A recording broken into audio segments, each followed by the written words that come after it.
Doctor Sachin Raj అత్యాధునిక world class physiotherapy treatment తో అన్ని రకాల నొప్పులకు శాశ్వత పరిష్కారం. లాస్ట్ అండ్ ఫైనల్గా ఒక మాట అడగండి. అండ్ మీ లాంటి ప్రొఫైల్ ఉన్న లేడీస్ ముఖ్యంగా ఇప్పుడు ఎలా అయిపోయిందంటే లక్ష రూపాయలు చీర కట్టామా, 2 లక్షలు చీర కట్టామా, 10 లక్షలు చీర కట్టామా, డైమండ్స్తో చేయించామా బ్లౌజులు, ఇలా మాట్లాడుకునే రోజులు ఇవి. టు బి ఫ్రాంక్, మీకు తెలిసిందే, మీ ఫ్రెండ్ సర్కిల్ కూడా ఉంటుంది. అబ్బాయి నాకు లేదు. లేదా నాకు మీరు సింపుల్గా నాకు కిట్టి పార్టీలు లేవు. 200-300 రూపాయలు నార్మల్ చీర, అది కూడా మడిగట్టుకోవటం ఏంటి అంటే ఫస్ట్ నుంచి అంతేనా, లేకపోతే కేవలం ఇప్పుడు ఈ యజ్ఞం జరుగుతుంది కాబట్టి ఈ యజ్ఞం మూలంగా ఇలా ఉంటారా? మీ లైఫ్ స్టైల్ ఇలానే ఉంటుందా 200 చీరతోనే? ఇది 200 చీర కాదు, ఇది కంచిపట్టు చీర. దీని ఖరీదు సుమారు 6-7 వేలు ఉంటుంది. దీనిది ఓకే, మిగతా నేను చూసి నేను కాటన్ చీర కట్టుకునేవన్నీ 600, 700, 800 ఉంటాయి. నాకు కాటన్ మహా పిచ్చి. నేను కాటన్ చీరలు కడితే నేను వెళ్ళే చోట్లంతా అమ్మ పట్టు చీర కట్టుకోరా అమ్మ అని అడుగుతారు. ఓకే, నాకేమో హాయిగా కాటన్ చీర కట్టుకొని వెళితే అమ్మయ్యా అని ఉంటుంది. నాకు ఇష్టం. నా చుట్టుపక్కల వాళ్ళందరూ అమ్మ పట్టు చీర కట్టమ్మా, పట్టు చీర కట్టమ్మా.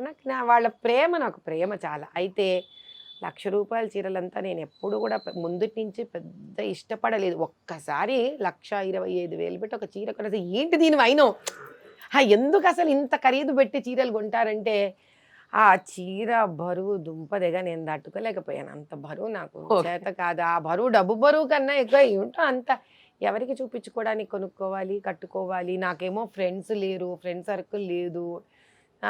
నాకేమైనా పెద్ద పెళ్లి అంటే నాకు అంత స్టేటస్ ఉన్న వాళ్ళు ఎవరు తెలియదు నాన్న. ఎవరి కోసం కట్టుకోవాలనుకుంటే స్టేటస్ చూపించాలి కదా. అంటే నేను ఆ పిఆర్ లో లేను కదా, కిట్టి పార్టీ లేవు, ఫ్రెండ్స్ లేరు. చిన్న పిల్లల్ని ఇంట్లోని 20-22 ఏళ్ళు పెంచుకున్నాను. బయట ప్రపంచంలో పెద్ద స్నేహితులు లేరు. నేను ఓపెన్ చెప్తున్నాను, నన్ను ఎవరు బాగా సోకాల్డ్ సెలబ్రిటీస్ లెవెల్ ఉన్న వాళ్ళు ఎవరు నన్ను ఏమైనా పెళ్ళిళ్ళకు గిళ్ళిళ్ళకు అలా ఎవరు నన్ను ఏం పిలవరు. నేను కట్టుకొని ఎవరికి చూపించాలి? నన్ను ఎంతసేపు పిలిచినా మా అమ్మ ఇంటి వాళ్ళు, మా అత్తగారు, వీళ్ళు వాళ్ళంతా నార్మల్ ఫ్యామిలీస్. మా అమ్మ వాళ్ళైతే నేను చెప్పాను మామూలు మధ్యతరగతి కుటుంబం, వాళ్ళు ఇప్పటికీ అలాగే ఉన్నారు. హాయి వాళ్ళ 2,000 రూపాయలు 15 రూపాయలు చీరగట్ట పని అయిపోయింది.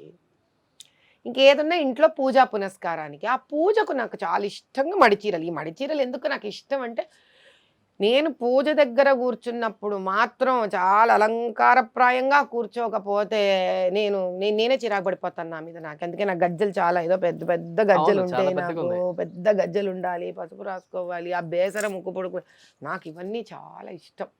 కాబట్టి నా కోసం పూజలో కూర్చోవడానికి, ప్రీతికరంగా తయారవ్వడానికి. ఇంకా మా బంధువులు ఈ ఇంతవరకే పెళ్ళిళ్ళు అంటే అట్ ది మోస్ట్ మ్యాక్స్ ఒక 30,000-35,000 చీర. ఇంకా అది కూడా కార్లు కూడా అంతేనా?